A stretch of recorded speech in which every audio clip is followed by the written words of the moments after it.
Welcome to the Goddess Show podcast, voices of visionary women, inspiring female leaders by interviewing amazing guests to encourage us all to rise up. Enjoy.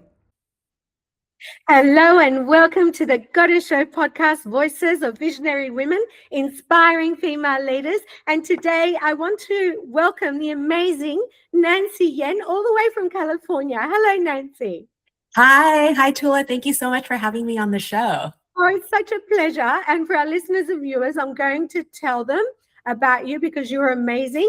So Nancy Yan is the visionary behind Omie, the San Francisco-based company that created OmieBox, the first insulated bento box designed to store hot and cold food together. What started as one of Mum's solution to her picky eaters' lunch struggles grew into a category-defining product now used by families nationwide. A former product manager with Stanford MBA, Nancy launched Omie after recognizing a gap in the market and refusing to accept that that's just how it is. Was a good enough answer. She bootstrapped, prototyped, tested, failed, re-engineered, and ultimately built a product that changed how families pack lunch.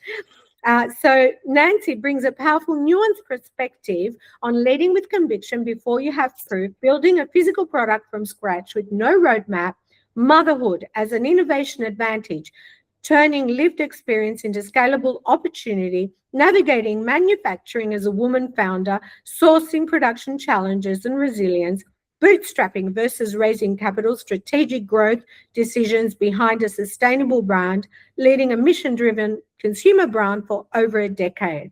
That is absolutely amazing, Nancy. And in fact, that brings us to the topic of our chat today, our conversation, which was your experience in the corporate arena and how that was and what made you transition into being an entrepreneur. Yeah, no, that's such a great question, Tula. I'm really happy to talk about that. So after I graduated from business school, I had 2 jobs and I stayed there for a really decent chunk of time, about 4 to 5 years each. So the first company I went to work at was a company called Gap.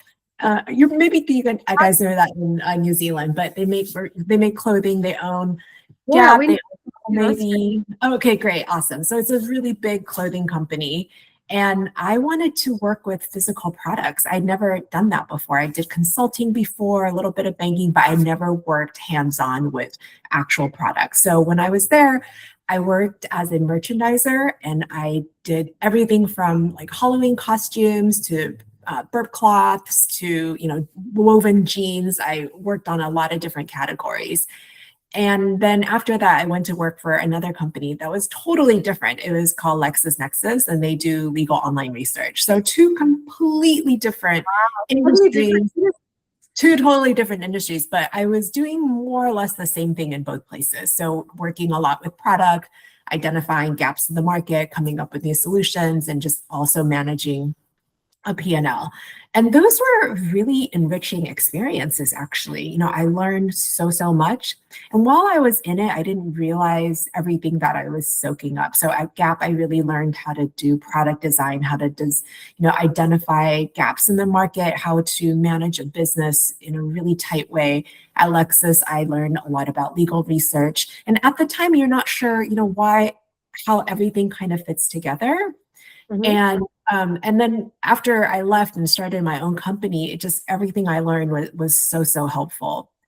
And I would say my decision to leave corporate was because I kind of just felt like I wasn't getting the satisfaction that I wanted out of a career. It was hard to see a project all the way through because there's so many decision makers in the room. So one of the products I worked on when I was at Lexis was a medical research product. And even though I worked with a really great team to come up with the idea, we prototyped it, we made like a functional prototype to see, there's so many decision makers and so much buy-in that we had to get that the project it took a really long time to bring it to market.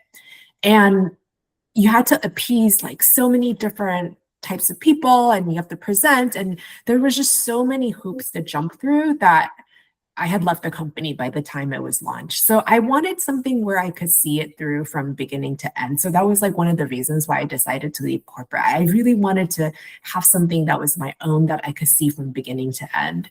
And I think another frustration for me is just, I think sometimes as a woman in the corporate world, there are certain ceilings that you're going to come up against. And I certainly felt that in my career as well.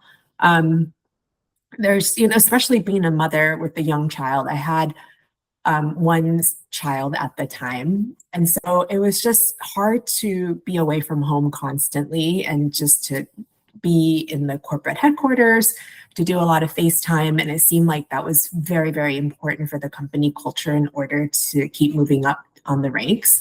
So I also felt like, gosh, I was really kind of hitting a glass ceiling. I wasn't growing anymore in my career, at least not as much as I wanted to. And those were the decisions that led me to ultimately leave and pursue my own venture. Why do you think that you were hitting a glass ceiling? I mean, is it based on gender, do you think, or what is it based on, in your opinion, or your own experience? Yeah, no, that's a really good question. I think in certain companies, in the higher ups, there is a lot that decides how quickly you rise that is not 100% related to your abilities to deliver. And it's rightly so. So they're also looking at things like leadership, ability to bring different groups of people together, the ability to manage up and manage down. There's a lot of skill sets that are beyond just being really good at your job. Yeah. And for me, maybe I just kind of hit a ceiling because I didn't know how to grow in that way.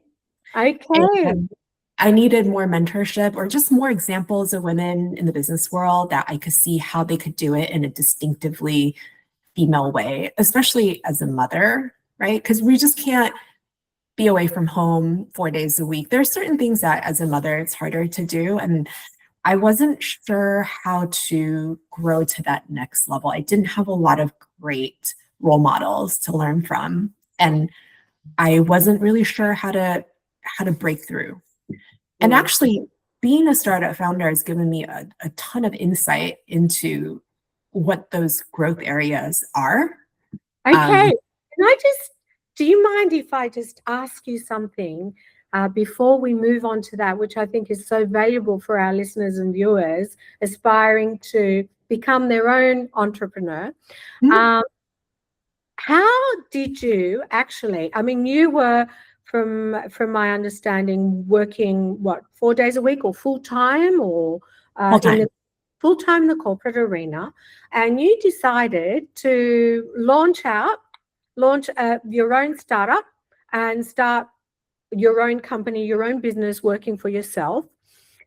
How did you actually do it? I mean, did you actually leave that full-time job, and did you start it straight away, or what were the steps you took to start your own business? Yeah, that's a great question.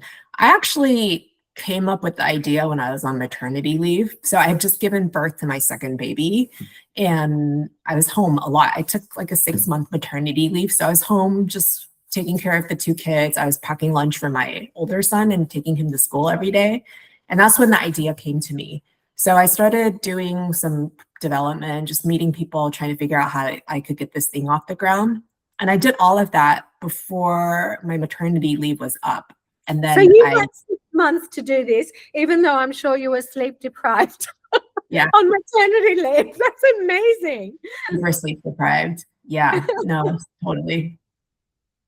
Wow. So that's how you actually, and so once you did all that, were you ready then to give up your full-time job, or did you have to go back, and then how did it happen? No, I met my boss and told her that I wasn't coming back, and she wished me well. So it was really easy and quick. So you took an incredible step to do your own thing, to start your own business on your own terms, which is what I encourage women to do, and I'm a huge advocate for, because there's nothing like working on your own time, doing what you love or something that you're passionate about. And you can't do that working for someone else. So thank you so much for sharing that. That's amazing. So Yeah. I want to ask you, what would you say are some of the biggest personal obstacles you've had to overcome on your way to success, on your way to this amazing success? Mm-hmm. Well, being an entrepreneur is incredibly hard. And I didn't know how hard it was going to be before I became one and started this journey. And there's so many times when you tackle a problem that you simply have no idea how to do, or it's a problem that is completely outside of your control and nothing you can do is going to change the outcome really. So you feel quite helpless a lot of the time. So I would say like a personal challenge that I had was there are times in the beginning when things were so hard that I would really question myself about, why am I doing this? It's so difficult. I'm staying up all night working, 12 hours a day. And I think that was probably where I had the most struggle in the early days, where I wasn't sure if it was going to turn out the way that I thought it was going to turn out. So I had a lot of self-doubt and I wasn't sure how to overcome some of the obstacles. I was really not sure whether I should stay or if I should continue or if I should pivot. And so I think as a founder, those were just kind of the challenges that I had in the early days. So how did you eventually overcome that self-doubt? That's a good question too. So I talked to a trusted group of very close friends and family. So I really leaned heavily on some of my best female friends from business school, on my husband, who is a venture capitalist, and they provided me a lot of kind of real hard truths. Like I knew I could trust them if they didn't think I should continue, I knew that they would tell me. But they really encouraged me and just said, this too shall pass. You will get through this. You're doing great. Take a breath, take a step back, but persist because you have a really good idea here.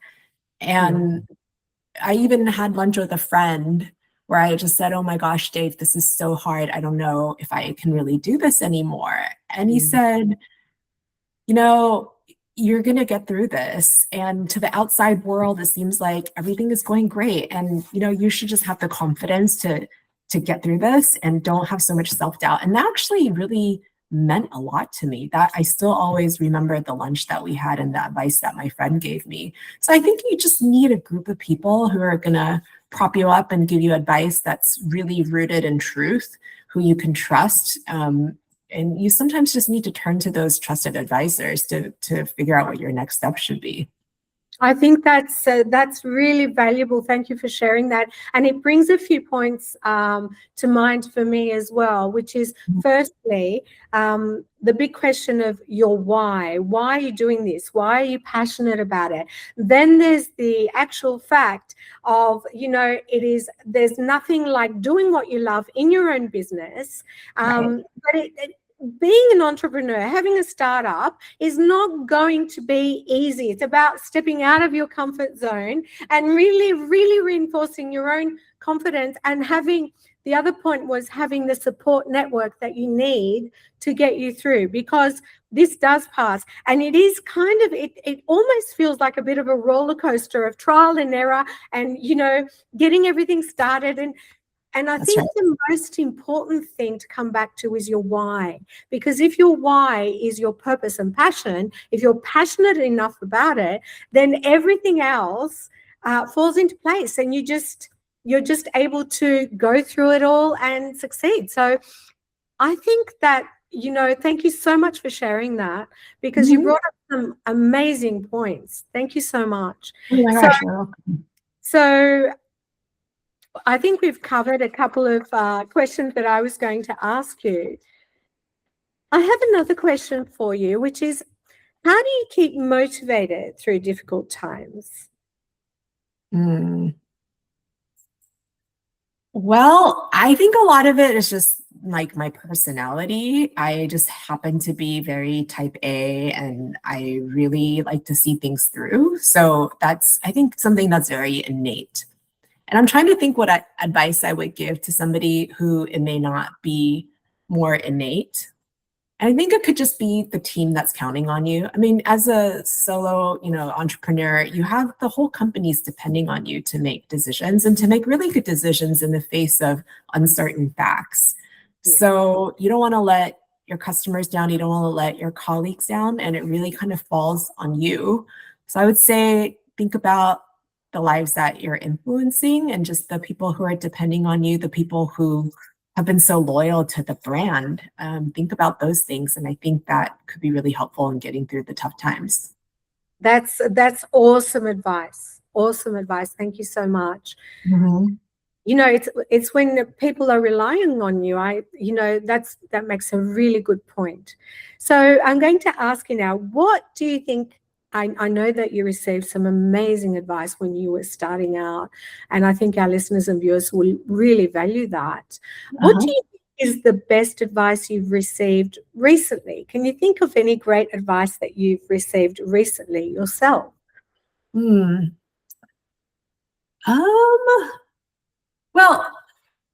I don't know if this is advice that really stays with me. So, when you're doing your own business, there's going to be many, many problems and obstacles that come up. And when they do, it's easy to be very bogged down by it sometimes and feel like, I'm not sure how to get past this. And one time, one of the factory owners said to me, because we're dealing with some production issues, I wasn't sure how to bridge some of the gaps that we are having. And he said to me very calmly, he said this, he said, any problem that you can solve with money or time is not a problem. And I thought at the time, what? No, I have a problem right now. Like, I can't understand this, whatever, go away. But now that's the thing that I repeat to myself the most often, because you will inevitably have problems. Yeah. And if sometimes the problems, you just need more time to work through. You have to kind of go through the cycles and it'll eventually resolve itself. So that's time. There's problems where you've built something and it just doesn't work, and you have to scrap it, and that's money. Those two things you can just redo. You can build something new. You can fix what you've built. You can take longer to solve a problem. So those things, it may be really annoying at the time, but they're not problems, right? Because they're solvable. It's exactly things that you can't solve with time or money. Those are the real problems. So whenever we're faced with any challenges now, I think to myself, can I solve this through time with money? Might be annoying, but I know it'll eventually be solved. And that just gives you a little bit of peace of mind. And it's that muscle memory, like, oh, I know how to solve these things. Yeah. So I find that to be really good calming advice. When you have so much to do and you have so much anxiety in your life, it's really great to stay grounded with something like that. That sounds like the best advice. I mean, I haven't heard that before myself. And I can imagine you were so focused on what was going on. You're like, what are you talking about? Exactly. Yeah. And that's in fact, when you think about it, I mean, generally, most problems can be solved. And thinking about it in those terms may be, in a way, simplifying it, but it's absolutely true in a way. So that's really good advice. And thank you for sharing that. Yeah, I love that advice too. So tell me, just for our listeners and viewers, and I'm not asking about a lot, but what are your favorite business tools and resources, and why? Are there particular tools that you use to learn from? Let's see. In your business, I mean, business tools, like what tools do you find really effective that you'd like to share with our listeners and viewers?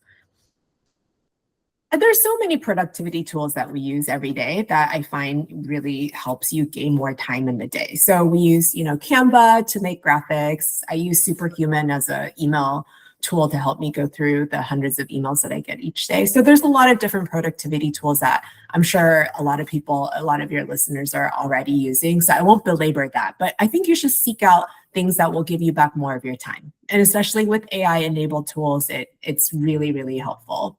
Yes. I think there's going to be a lot of things that a startup founder needs to learn how to do. And there's so many ways to learn about these things. And that's something that I always tell my team. We might not know how to do something right now, but in 6 months, we're going to be the expert at doing X, Y, and Z.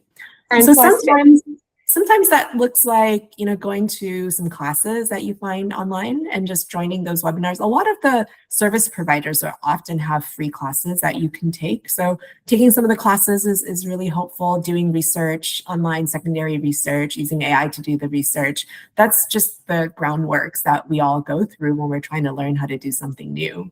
And then oftentimes we have to reach out to experts to get advice. And it's totally fine. Recently, we had to work on something with our customs broker. We didn't know how to do it. So we just said, hey, can we just pay you consulting fee? Like we'll grab 2 hours of your time and you teach us how to do it. And then we'll know how to do it forever. Sometimes it's okay to just pay for a consultant just to learn how to do it, for them to teach you how to do it the right way. Or we reach out to our law firm to ask for advice about how to think about intellectual property. It's a few hours of their time, but we walk away with so much enrichment. And we lean into a lot of other founders in our industry. So sometimes I'll just cold email them. Hey, you're a company that I admire. I really, really love what you've done. Would you mind if I pinged you and we had a chat quickly and talk a little bit about how you dealt with this problem in your growth? So I think people are amazing at giving advice and so happy and so willing to do so. I've never had someone say, no, sorry, you're a competitor. I'm not going to share my advice with you. And I would happily share my advice with other people too. So I think it's just different stages, so first kind of start with whatever you can find for free, go to some classes, but just know that sometimes you do have to lean into the experts to get advice. And that's probably the best way to learn.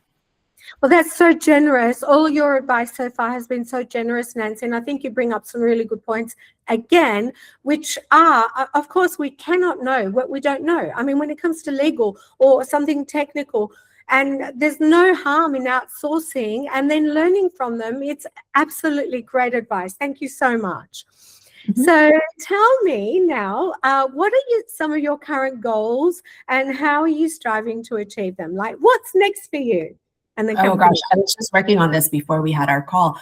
We're going to be launching a new product soon. And every time we launch a new product, it's quite a to-do. There's the making of it and the timelines and all the approvals that go into the actual making of the product. And there's the marketing and shooting all the photography. So I'm just hoping we can just see this new product launch through. There's just so much work to be done, but it's super exciting. We're about to come out with something that's really, really cool. Can you share with us what it is, or is it highly confidential? Highly confidential, but you'll know in about 3 months. Okay, do you have a timeline for the launch? Yeah, I think we're going to launch it in mid to late July. So awesome. We'll have to look out for it. Yeah, so that's my biggest goal this year, is to usher the new product, into our pipeline safely, and then that way we can pivot and start thinking about what other, items we want to bring to market. Oh, that sounds awesome. Awesome. I wish you amazing success. So tell me, are you currently running any promos, contests, giveaways? Although you're in this, of course. I am not, but we will have Amazon Prime Day coming up sometime in late June. They haven't announced the exact dates yet, but that's going to probably be the first time we're going to be on promo in Q2. So be on the lookout. Sign up for our newsletter so you can be kept up to date on whenever we do our next promotion. We don't do them very often, so just a couple times a year. So definitely sign up for the newsletter to find out. Well, we absolutely will. And that question is coming up soon. So tell me, lastly, before I ask you how we can connect with you, what advice would you give to other aspiring female entrepreneurs? I would say don't take it lightly. It's going to be harder than you think it's going to be. And so go into it with your eyes wide open and fully prepared that it's going to be the hardest thing that you'll have ever done in your life, but it can be incredibly rewarding. And I would say before you launch anything, whether it's an idea, a service, a product, definitely go out there and do your market research. Make sure that there's a good product market fit before you spend all this time doing it, because that's going to be the number one most important thing, whether there's receptivity in the market for the concept. Okay, that's actually really great practical advice. Most of the advice that I've received from this question has been more, just do it, you can do it, all those things. So what your advice is actually really practical and really worthwhile. And I'm so grateful for your generosity today, Nancy. So my last question to you is, how can we connect with you? For instance, with your Yes, please follow us on Instagram, Omie Life Inc., or you can find us on LinkedIn, and you can find me on LinkedIn, Nancy Yen on LinkedIn. And if you have any questions, I'm more than happy to be a sounding board for any of the aspiring entrepreneurs out there. Oh, bless, that sounds amazing. Thank you so much, Nancy. It's been so wonderful talking to you. And what time is it over there, by the way? It's only 7:50. It's early yet. In the morning or? Yeah. Okay. Well, thank you for getting up so early to talk to us. And we wish you amazing success.